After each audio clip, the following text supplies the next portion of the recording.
Hi, welcome back to Hypercraft. In the last episode, we added some more details to the beautiful pyramid that we've been working on in the last couple episodes. This is becoming an awesome base here, and I kind of discussed in the last episode adding in some flooring to the actual center of this base so we can move in and officially make this my base. Now, I didn't want just a normal boring flooring that kind of matches the rest of the pyramid with those kind of spiral textures. I wanted a special one here, which I'm sure you've already seen from the thumbnail, but that means we had to do a ton of work here. As you can see, I've mass planted a ton of oak trees because I need a whole ton of oak logs to make this build, and I've gathered a whole ton of shulkers. We have a ton of gravel, which I was able to get through bartering and whatnot. I have a whole ton of terracotta, which I've mined, some sand I've duped, and even some extra glass here. We have bone meal to get a whole ton of yellow dye, which we'll need, some glowstone as well, and yeah, those are just buckets. But yeah, if we go into here and then like check out one of our chests, all of my pickaxes have just been decimated, and that's all from terracotta gathering. But yeah, let's get to town and start making some of the materials that we need for this build.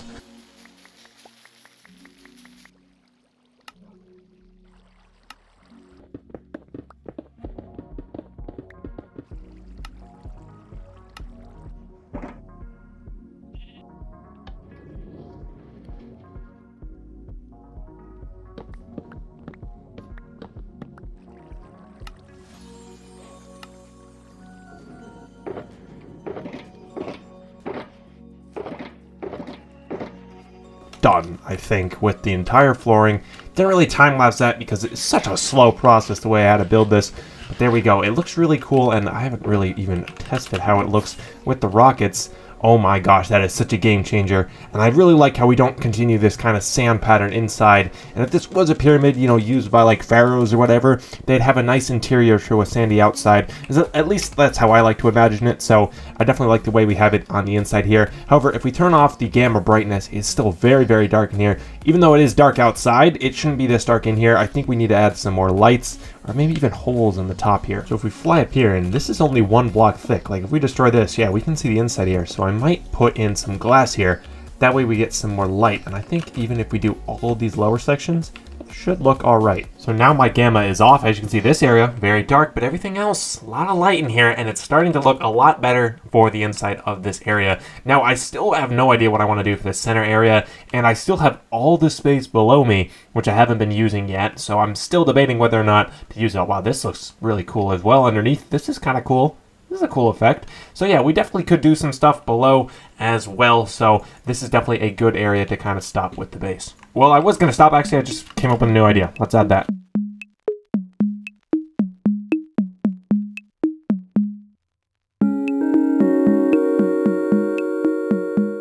Okay, so from that short time lapse, you saw me kind of do these arches. I add a little bit of stairs and some slabs there to kind of make it more smooth. Although I'm definitely struggling because you can, you know, smooth it out here, but not really at the bottom.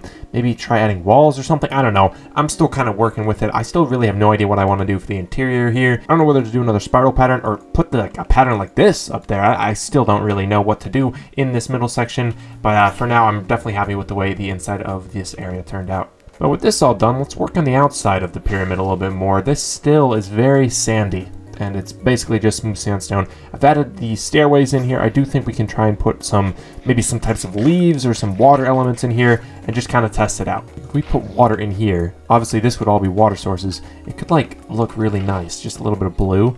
And even like up here, this would drain all the way down. That is satisfying. So there we have it. I added some trees out of that water feature, and even up I added some glass which has some hidden lighting. I'm still a little skeptical whether or not I want to do this. I'm still not sure because I just don't want mobs in here, to be honest with you. The only problem is I don't really like the yellow glass the way it looks from a distance. I could change that out just for normal glass, but let's add this to every single side. And there we go. It has now been done on every single side, and it looks a lot better now. Adds a little bit more color and a little bit more of a design here, which I really like. The plants here really just add some green, and the water adds some blue, which just breaks up the kind of yellow tones that we have going on so far in the entire pyramid. Now, the next thing I want to work on is the roof here. I kind of talked about an idea here. I think right now I'm just going to put a flat slab of sandstone just to cover it up for now. And there we go, a nice roof there, kind of follows the same pattern here, and I really think that kind of finishes the interior of this place. I mean, I might add a little, you know, sections here and there, but I'm really happy with the way this is. It's a really open concept, like, in a way, like, everything's open. Like, I can see out in every direction. Alright, now with the interior of the pyramid finished, I think we can work on this terraforming. Right now, this staircase just goes into this area of land that I've just kind of squared out to fit the staircase in. We need to flatten all of this and kind of bring up the areas that are making it floating.